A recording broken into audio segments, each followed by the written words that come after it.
At Site-19, many anomalies are kept secure. One, however, does not fit in with the rest. He is a Caucasian man of around 55 years of age, who at first glance seems normal in every way. He's average height, average weight, and dressed in business attire. Calling himself Gustav Nobel, he seems to be a perfectly pleasant American man who seems to be deeply out of place compared to the hundreds of other objects and entities kept at the largest SCP containment facility. So why is he so closely guarded? What secrets are kept inside this man's head? To understand why SCP-657 is so important, one has to go back to his recovery.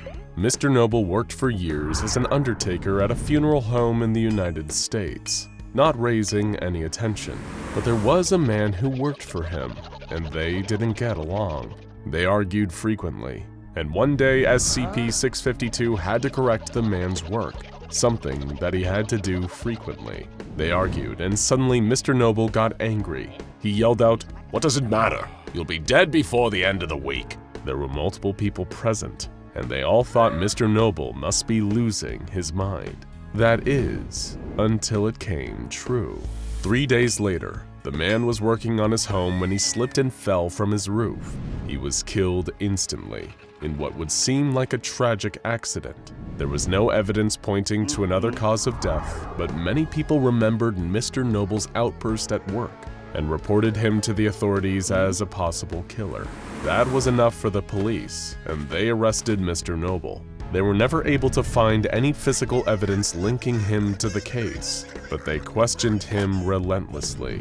While he never indicated that he was responsible, Mr. Nobel did make similar comments about one of the arresting officers also being close to death. That man met his own end 2 days later, when a suspect fatally shot him during an apprehension. The two deaths seemed unrelated, but the police didn't believe it, and neither did the SCP Foundation. The police were convinced that this normal-looking man had somehow been involved in the officer's death, and they made a request for federal assistance as they investigated.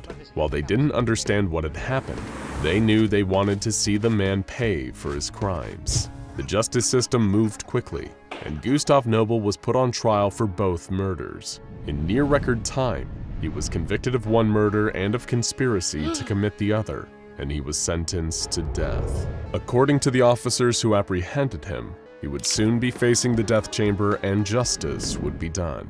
But it was all a lie.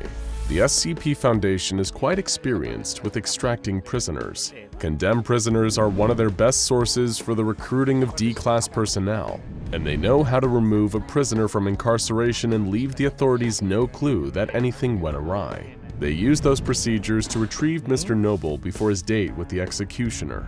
But unlike most inmates the Foundation plucks from death row, this one wasn't headed for D-class duty.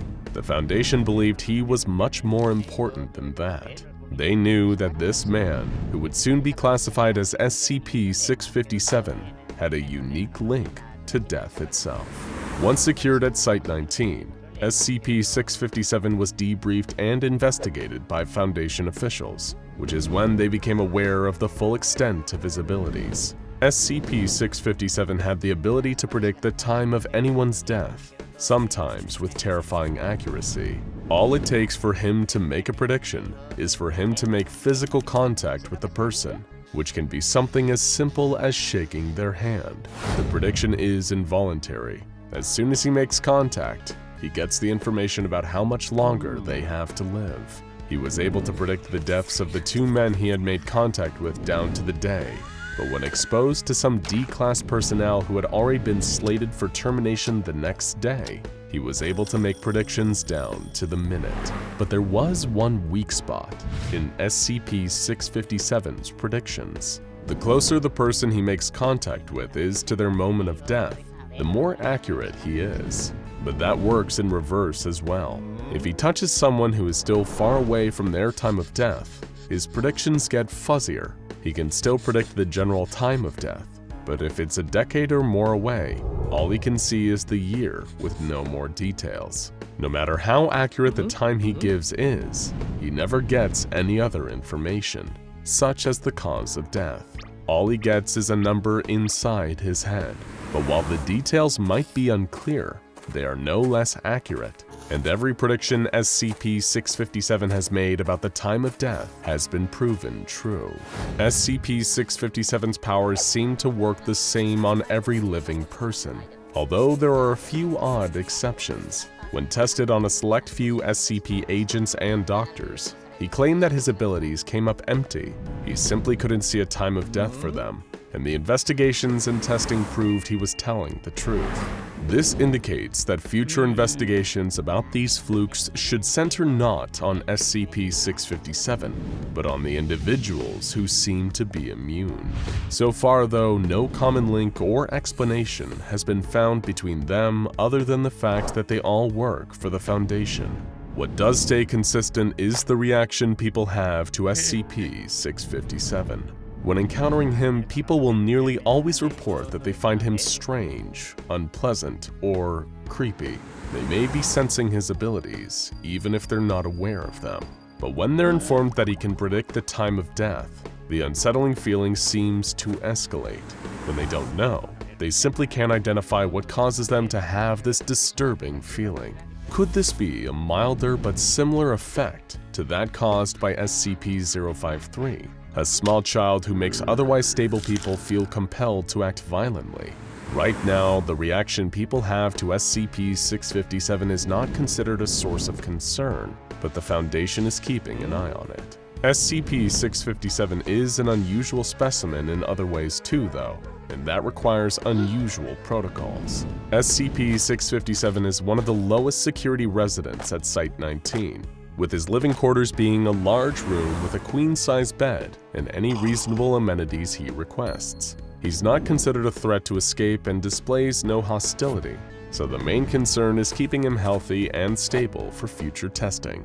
His nutritional needs are taken care of, with the staff providing him with daily meals and vitamins, along with medication for his arthritis. His quarters look closer to a hotel room than to a cell, and initially, he was able to move around Site-19 as he wished, as long as he was accompanied by a staff member of proper security.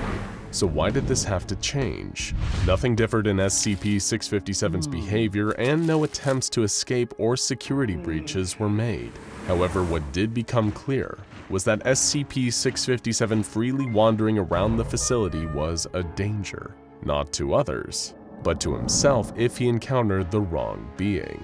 This stems from an experiment where SCP-657 was introduced to SCP-076, better known as Able, and he is one of the most volatile SCPs in Site-19. SCP-076 consists of two separate entities, a black cube of engraved stone and the human-like, heavily tattooed male figure that resides inside it. While Able spends most of his time dormant in a death-like state, he occasionally awakens and seeks out the nearest human being, which he then seeks to kill unless he himself is terminated.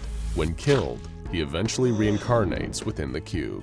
SCP-076 is a puzzle to the Foundation, and they thought SCP-657 could help them answer it. SCP-657 was introduced to SCP-076-2, as the humanoid Able is officially designated, under pretenses of having him join Mobile Task Force Omega-7, an experimental team consisting of some powerful but controllable SCPs. This was really a way to see if SCP-657 could answer any questions about SCP-076-2's lifespan. Given the being's supernatural nature and unique resurrection process, it's not a huge surprise that the answer was no. What was a surprise was how SCP-657 reacted. The process of determining someone's lifespan is usually quick and easy for SCP-657. The numbers will usually appear in his mind in just seconds. But when he touched SCP-076-2, things went very wrong. His eyes immediately rolled back into his head and he collapsed. There was no physical cause for this, but he fell into a coma and didn't wake up for over a week. After he woke up, he was examined for any lingering health issues and interviewed so the Foundation could learn what he experienced. It turned out the answer was that he experienced nothing. He had no memory of the events, or of even meeting SCP-076-2 at all. This indicates that either SCP-657's abilities won't work on anything that's not technically human, or that SCP-076-2 simply doesn't have a lifespan and will continue to reincarnate forever. It was clear that SCP-657 had an Achilles heel. Exposure to human-like but ultimately inhuman SCPs had the potential to mess with his abilities and create serious adverse side effects. While this time he had recovered in only a week, no one knew if the next time would cause lasting damage. It was determined that security measures needed to be increased. SCP-657 would be confined to his quarters, with 2 security staff members stationed outside his door at all times. As SCP-657 had no unusual or dangerous physical abilities, security is still minimal compared to other SCPs, and the Foundation has instructed the site to grant all reasonable requests for entertainment and furnishments to ensure his mental health stays stable. But there is one other thing the Foundation is still trying to avoid. The staff has been ordered to keep their distance from SCP-657 and avoid physical contact unless absolutely necessary. This is because accidental contact, giving SCP-657 access to the death information, could be stressful for both parties. The knowledge of someone's pending death has been shown to weigh heavy on SCP-657, as seen in his initial outburst against his employee, and not everyone wants to know how much time they have left. Minimal physical contact is the best way to preserve SCP-657's use to the SCP Foundation. So what are the long-term plans for SCP-657? There are still many unanswered questions about his ability. While he has now been prohibited from interacting with other non-human SCPs for his own safety, he could still be used by the Foundation to learn vital information about Foundation agents and the danger posed to them on upcoming missions. One question is, can the death date be altered with advanced knowledge? For instance, could an agent who is slated to die in 2 days on a mission be switched off that mission to change their death date? Or would this create a time paradox, potentially upsetting reality by trying to change it?